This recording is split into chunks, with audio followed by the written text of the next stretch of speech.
Far in the future, Earth has changed into a place that can no longer support life. The air is heavy with pollution, and the land continues to deteriorate. Violent climate disasters have turned entire cities into ruins, and massive tsunami crashes against coastlines with unstoppable force. Floodwaters swallow streets, buildings collapse beneath the pressure of the waves, and smoke fills the sky as humanity struggles to survive on a dying planet. For a long time, people ignored the signs of destruction, and eventually the consequences became unavoidable. There is no way to repair what has been done, so humanity decides to leave the planet behind. In the middle of this chaos, enormous space transports prepare to carry civilians away from Earth. Large groups of people are sent into space aboard a massive ship called the Aniara, with Mars as their destination and the hope of starting over. As it transports thousands of passengers through space, the Aniara functions like a complete city traveling through space, which takes people from Earth to Mars. On the craft, they derive breathable air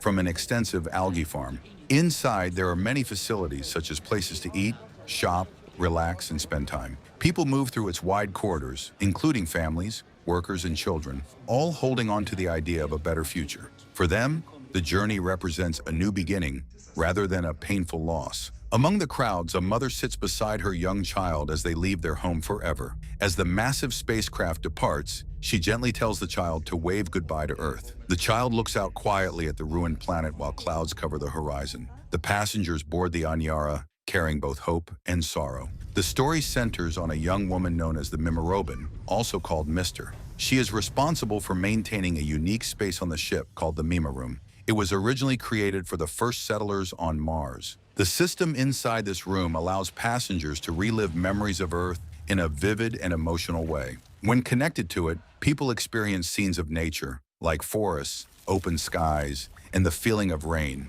which are created personally since it has access to their memory banks. Mima Room excuses herself from her seat, rushing toward the elevator while looking distorted and breathing heavily. Then she gets to the Mima Room, throws her bag on the floor, and runs toward the place where she finds a little comfort as the Mima Room creates water running down a hill while she walks there, giving her a sense of relief. The trip to Mars is expected to be short, lasting only 3 weeks. A woman called the Astronomer is giving a speech about the massive ship, featuring 21 restaurants, a spa, a tanning salon, and whatever the passengers might need. At the same time, everyone proceeds to their rooms as they carry their luggage. She continues to give them instructions on how they have to fasten their seatbelts as they lie down. Mima Room then proceeds to tell the passengers a quick backstory about the Mima Room as she introduces herself. In a place filled with individuals who have left their home behind, this machine becomes a source of comfort. Mima Room has been trained to stay unaffected by it, though she sometimes allows herself to experience it briefly and understands the calm it provides. However, shortly after departure, the situation suddenly changes. About an hour into the journey, the ship is struck by a field of debris in space. The impact causes severe shaking, and alarms begin sounding throughout the control systems. The crew quickly determines that the engines have taken serious damage. To prevent a larger disaster, they release all remaining fuel into space, which leaves the ship unable to navigate or slow down. Soon after, the pilot announces that they will be going live as the passengers gather in confusion. The captain addresses the passengers in a controlled and steady manner. He explains that an incident has occurred and that the ship has drifted off its planned path. He assures everyone that there is a solution and tells them that within 2 years, they will pass near a planet.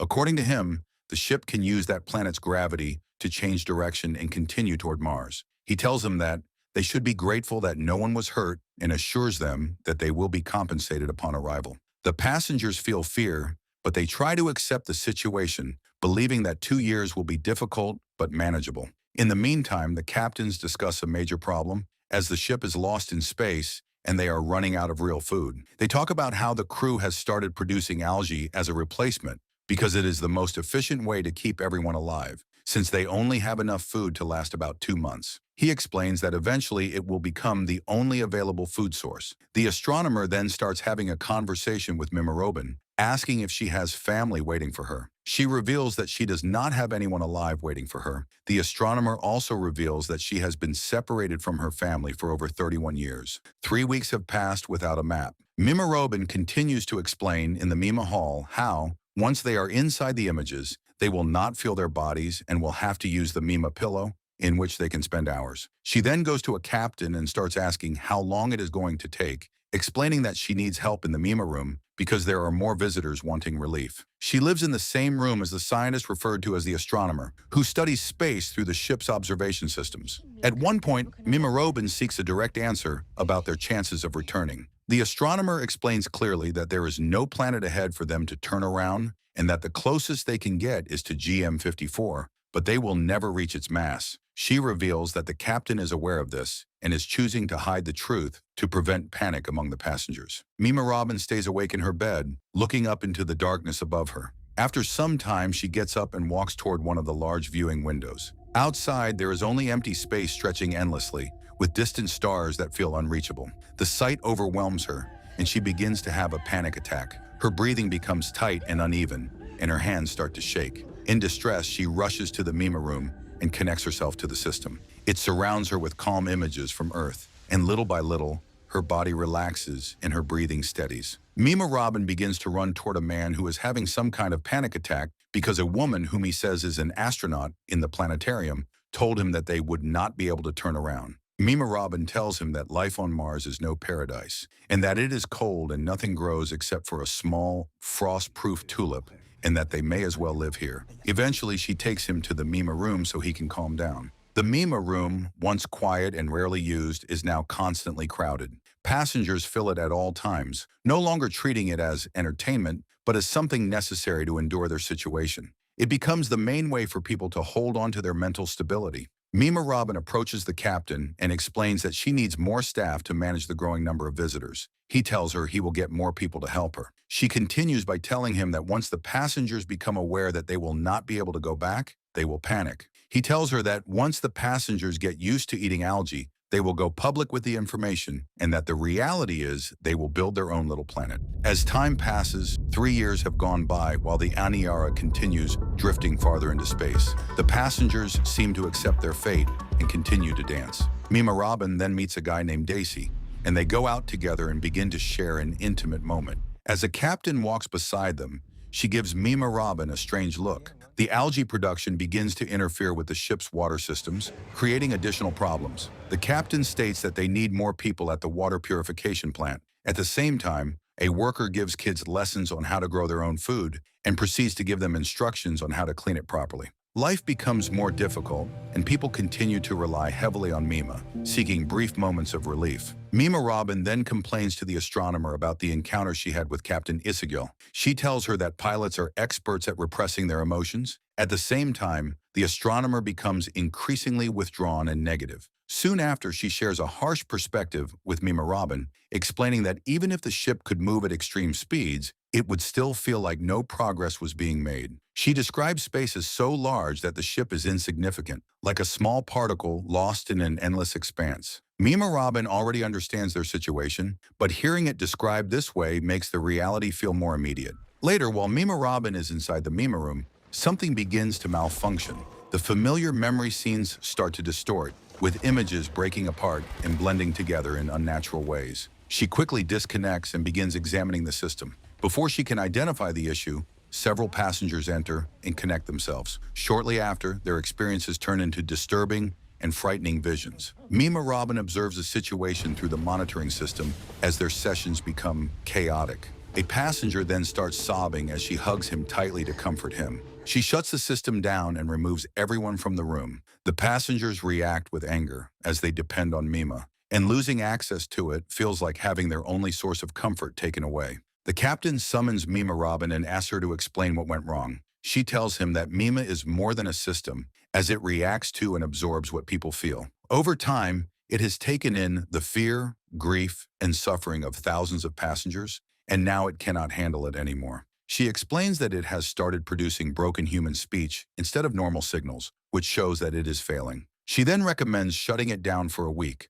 preferably for a month so it can stabilize. The captain, furious, refuses, saying the ship depends on it to keep people calm, and that turning it off would lead to disorder, before proceeding to tell her to get out. As Mima Room starts to examine what has gone wrong, the passengers begin entering Mima without permission. Mima Room proceeds to tell them to leave and that they cannot be there, but they refuse to go out. Soon, Mima begins to produce sounds filled with distress. It expresses sorrow connected to everything that has been lost, including the damage done to Earth. Then it delivers a final message suggesting that while many things can be avoided, humanity cannot escape itself. Moments later, an explosion destroys the system. The room loses power, and the device that had supported thousands of people is gone. Everyone starts to run as Mima Room breaks down sobbing. The passengers rush to get out of there, and Mima Room shortly afterward goes to her room. As she continues to cry, passengers begin gathering at the Mima Room, hanging flowers and feeling sad that they will not be able to use it anymore, while hugging each other to comfort themselves. Soon after, the passengers start mumbling that Robin stayed in the Mima Room and kept it all to herself, and the astronomer warns her that she heard she will be punished.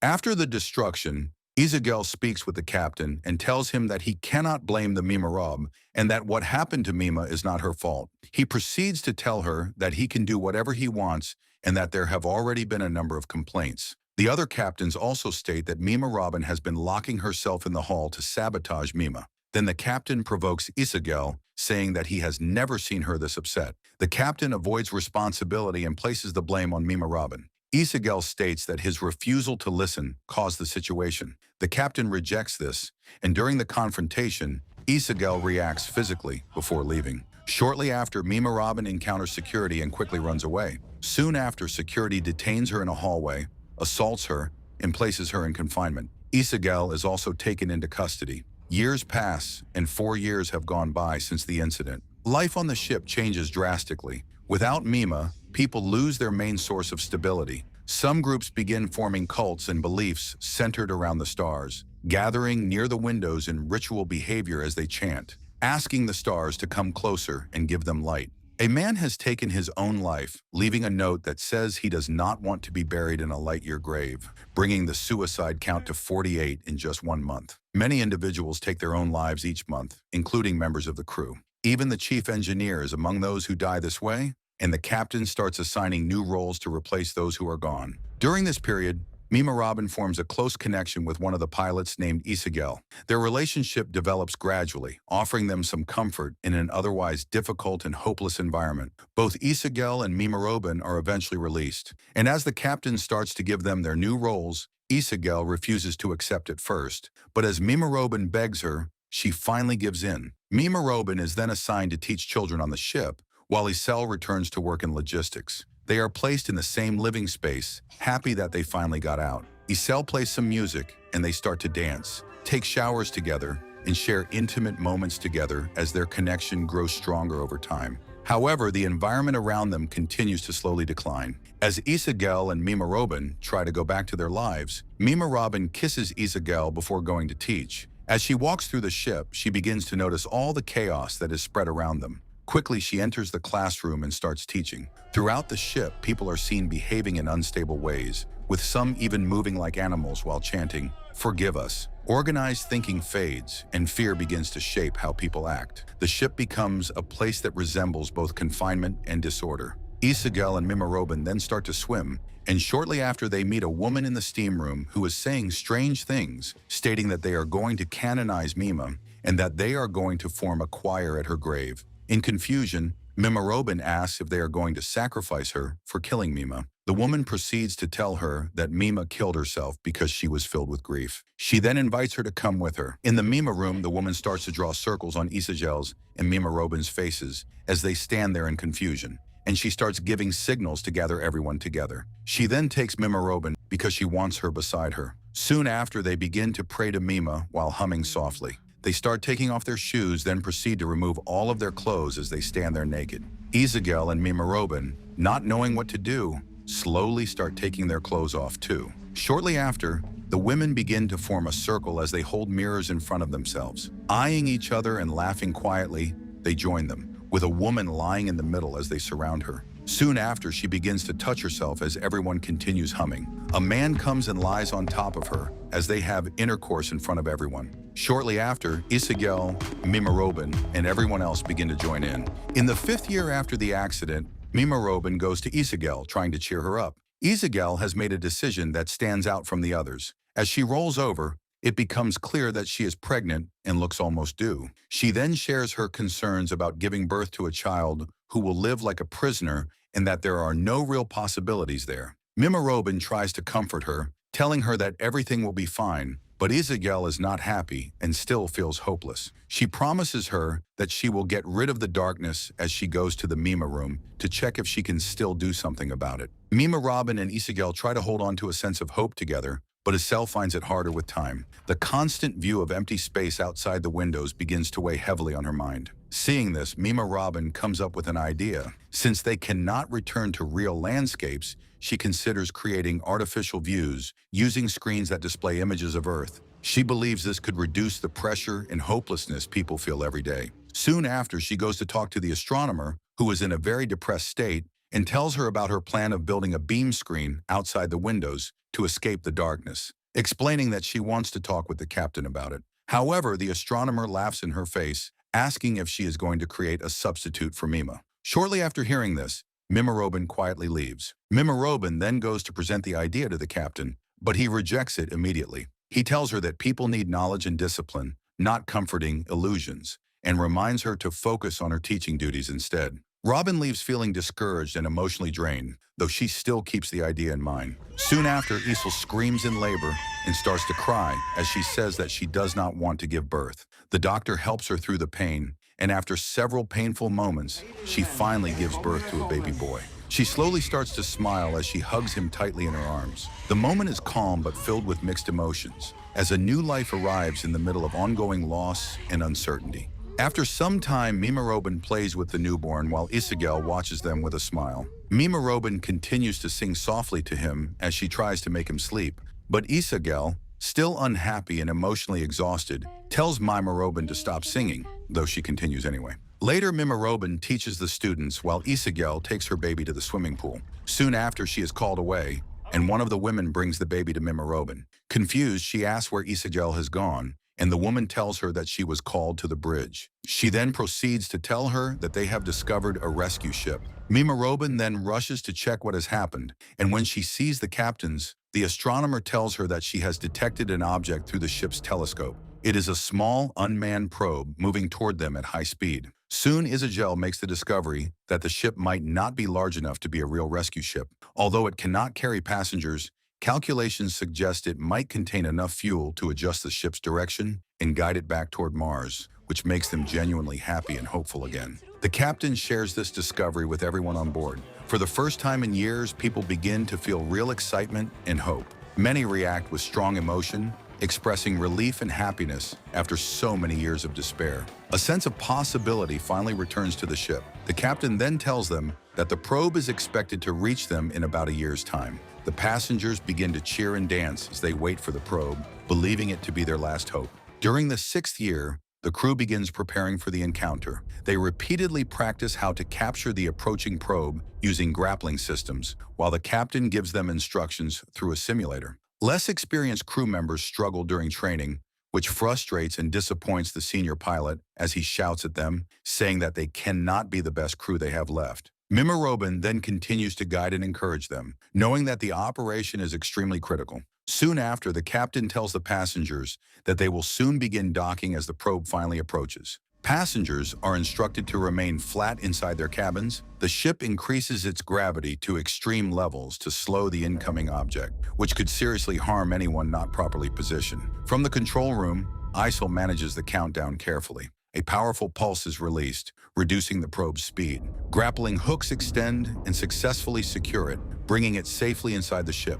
However, as the inspection team starts to examine it, they find nothing familiar. The captain orders them to bring out all the analytical instruments. There is no identifiable fuel and no recognizable technology. The object does not match anything known to them. The captain then starts a meeting and questions whether telling the passengers that there is a rescue probe coming toward them was a good idea. However, he believes it has motivated the passengers like nothing before, and that they should have said it was coming long before they even knew it was coming. After that, he tells them that they are not going to dismiss the information, but some of the captains express their concerns about what the object is capable of, and that it might be radioactive, though they explain that they will work to find a solution. Isabel and Mima Robin are playing with the newborn, giggling, making jokes, and kissing. They look somewhat happy after all this chaos. As they are going, they spot the astronomer at the bar drinking. Mima Room goes to take her to her room as she asks her how the baby's vocabulary is coming along. Mima Room reminds her that they have to get back to work and that it is important, but she seems to lose faith and tells her that it is a waste of time. She then starts asking a man if he believes anything about the probe, as Mima Room forces her to stop acting like that in public and takes her out of there. As the drilling continues, the captain tells Mima Room that it is a miracle that the probe found its way to them, but they can only extract any useful data from it. The astronomer interrupts them and tells him that the probe showing up has nothing to do with them and that it is not a miracle, but just a chance that has no meaning. Mima Room tries to calm her down, but she starts to provoke the captain, asking if he thinks the cross he wears around his neck will save him. This stirs up the peace among the passengers on the ship, and they begin to ask what is going on and demand to know why they have not turned around yet. The officers force them to back away as they struggle to get answers. The astronomer, already unstable and affected by alcohol, threatens to reveal the full truth to everyone. The captain then tells her that she is going to receive an award for her discovery that night.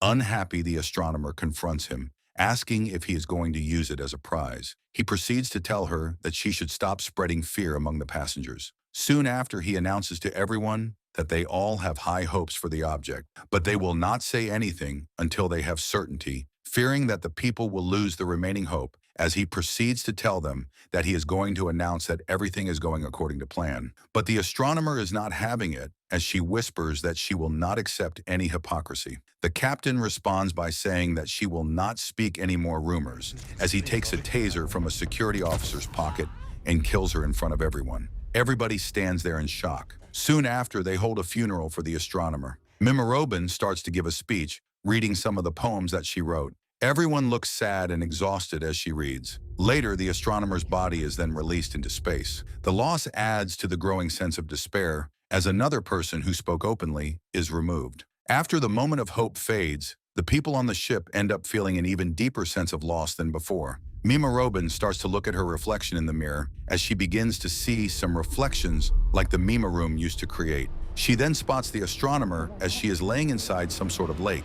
Soon after, she is woken up by Chabeba's scream as she cries in pain and mumbles that this is their punishment. Isagel's baby is crying, some passengers are crying, and some of them are laughing. Isagel warns the woman that if she does not stop screaming, she will have to leave. But the woman refuses to stop as she states that she is leaving through her own funeral. Daisy gets out, and Mima Room follows him as they start dancing and kissing. While the Anya Ray passes through a pink-colored nebula that looks calm and distant from afar, it is suddenly hit by a large number of tiny space rocks moving at extreme speed. Soon after, the ship starts shaking, and the captain announces that everyone should return to their cabins immediately and fasten their seatbelts. The confused passengers start to run and scream, asking what has happened. Mima Room suddenly wakes up and finds herself lying on the floor as she rushes upstairs to find Isagel. Soon she finds her and apologizes to her, but Isagel is completely high and talking nonsense. The impacts damage the hull, break through internal walls, and cause sections of the ship to lose air. Many passengers died quickly during the destruction. In the middle of the chaos, Mima Room stays inside the old Mima Room with 2 students. She continues working in secret on the screen system she had suggested earlier, even though she was never given permission to build it. The baby starts to touch the equipment, and she shouts at him, saying that it is dangerous. The toddler starts to cry, and she quickly hugs him and takes him to Isagel. When she arrives, she tells Isagel the news that she is on the verge of finishing the restoration of the Mima Room. She tells her how much she admires her work, then quickly goes back to her job. Mima Room feels nervous about turning on the Mima Room, but when she finally activates it, the result works as intended. The view outside the windows changes from empty space into moving images of Earth, showing forests, water, and bright skies. Mima Room happily goes to ask what some of the passengers think about the image she has displayed. When she finally goes to inform Isol, the door is closed. She stands there knocking, but there is no answer. When she forcefully enters their shared space, she discovers that Isel has taken her own life. Shocked, she jumps in and starts giving her CPR. But as she sobs, she starts to look for the baby, and he is not in his bed. She runs to the bathroom, and their young son is found drowned, as Isel had decided to end both of their lives to avoid the suffering she believed would come. Mima Room starts breaking down as she holds the baby in her arms and sits next to Isagel's lifeless body. 10 years after the Aniara first lost its course, the ship is in a broken condition. Only a small group of survivors remains in the main hall, where a man sits on stage wearing headphones and saying nothing. The remaining people believe he is listening to silence, which they interpret as a connection to the long-destroyed Mima system. They respond with applause, even though the meaning behind it has faded. The captain starts to give a speech, saying that they are pioneers who have gone farther into space than anyone has ever gone before them. As the crowd applauds, he calls Mima Room forward and publicly gives her a medal for the screen project. He presents it as if he had always supported the idea, taking credit for it in front of everyone. Robin accepts the award without emotion. Later, she returns to her room, drops the medal, and lies down alone. 24 years after the original accident, the ship has almost fallen completely silent. Most of the population is gone. The few survivors spend their time in darkened rooms, holding on to invented beliefs and repeated rituals that no longer have clear meaning, mumbling, "Give us light." Oxygen levels are dangerously low, but the ship continues its uncontrolled journey through space. After an unimaginable length of time, nearly 6 million years later, the Aniara finally reaches the Lyra star system, around 25 light-years from Earth. It enters orbit around a planet that closely resembles Earth, with blue oceans, green land, and familiar skies. It is the kind of world the passengers once dreamed of and longed for during their journey. However, there is no one left on the ship to witness it. The Aniara drifts in silence, empty and forgotten, while the planet below remains unseen by any living human. The journey ends not with arrival in any meaningful sense, but with a destination reached after all hope and life have already disappeared.